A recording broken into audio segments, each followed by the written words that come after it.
जब सेवा, भक्ति और विश्वास एक ही घर में रहते हैं, तब चमत्कार होते हैं। जीवनस्य दाता प्रेम स्वरूपः शांति प्रदाता तमुपास्महे हृदयेन सदा जीवन मार्गे सन प्रकाश। कल्पना कीजिए एक ऐसा घर जहां प्रभु यीशु बार बार आते हैं बिना बुलाए। एक ऐसा घर जहां कोई सेवा में व्यस्त है, कोई मौन में प्रभु की बातों में लीन है, और एक ऐसा भी है जो मरा हुआ था पर फिर से जी उठा। यह कोई कहानी नहीं है, यह बाइबल का जीवन दृश्य है। मार्था, मरियम और लाजरुस का घर। प्यारे मित्रों, आज का पर्व केवल 3 संतों की स्मृति नहीं है, यह एक संपूर्ण आध्यात्मिक अनुभव है। यह पर्व हमें याद दिलाता है कि प्रभु यीशु को केवल चर्च में ही नहीं, बल्कि हमारे घरों में, हमारी चिंताओं में, हमारे थकानों में और हमारी आशाओं में स्थान चाहिए। प्यारे भाई और बहनों, आज के वचन से हम सीखेंगे कि जब प्रभु आपके घर आते हैं तो क्या होता है। सेवा और ध्यान में संतुलन कैसे रखें। आज के सुसमाचार में हम पढ़ते हैं कि लाजरस की मृत्यु हो चुकी थी। मार्था दौड़ते हुए प्रभु के पास आती है और कहती है, प्रभु, यदि आप यहाँ होते तो मेरा भाई न मरता। फिर भी मैं जानती हूँ कि जो कुछ भी आप परमेश्वर से मांगेंगे वह आपको जरूर मिलेगा। तब यीशु ने कहा, मैं ही पुनरुत्थान और जीवन हूँ। जो मुझ पर विश्वास करता है वह मरने पर भी जीवित रहेगा।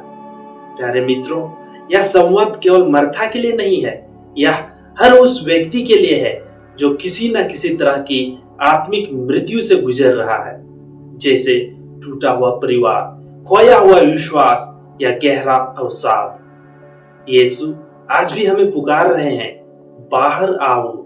भाई और बहनों, आज के सुसमाचार में हम 3 व्यक्तित्व को देखते हैं।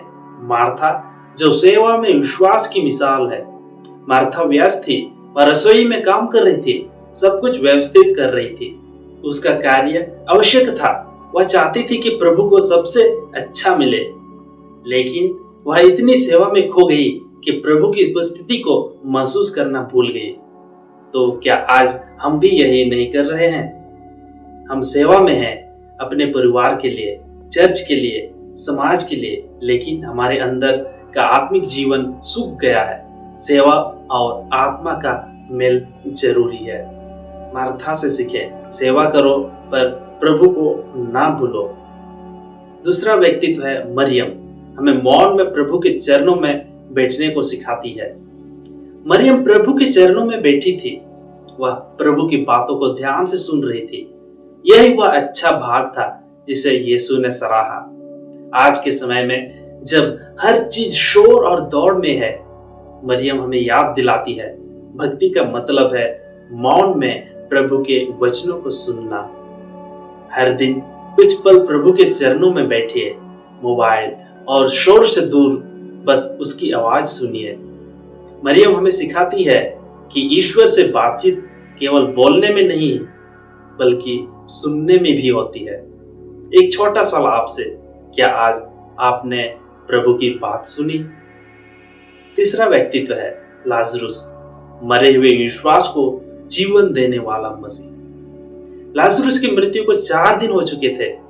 यह एक ऐसी स्थिति भी थी जहां कोई भी आशा नहीं बची थी, लेकिन जब प्रभु आए उन्होंने एक वाक्य कहा, लाजरुस बाहर आओ।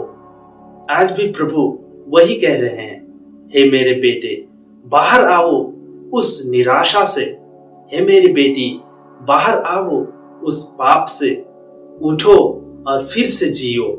तो क्या आपकी आत्मा मरी हुई है? क्या आपके जीवन में कोई चीज है जिसे आप अंत मान चुके हैं? प्रभु यीशु कहते हैं, मैं ही पुनरुत्थान और जीवन हूँ, और जहाँ यीशु है वहाँ कोई भी चीज सदा के लिए नहीं मरती। आज के सुसमाचार से हम 4 व्यवहारिक जीवन की सीख को पाते हैं।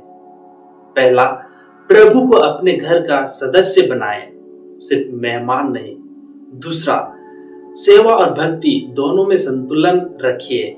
एक को न चुने, दोनों जरूरी है। तीसरा, जब सब कुछ खत्म लगने लगे तब भी कहिए, प्रभु मैं विश्वास करता हूँ। और चौथा, हर दिन कुछ पल प्रभु की आवाज को सुनने में बिताए। तो प्यारे मित्रों, चलिए हम एक छोटा सा प्रार्थना के द्वारा प्रभु से आशीष मांगे। हम कहें, हे यीशु पुनरुत्थान और जीवन के प्रभु, जैसे तूने मर्था के घर को आशीर्वादित किया, मेरे घर को भी अपनी उपस्थिति से भर दे। जैसे मरियम ने तेरे चरणों में बैठने को चुनी, मुझे भी तुझसे जुड़ने की आशीष दे। जैसे तूने लाजरुस को पुकारा, मेरे भीतर के मृत भागों को भी जीवन दे। मेरी टूटी हुई आशा को, बिखरी हुई प्रार्थना को फिर से जीवित कर दे प्रभु। आमीन।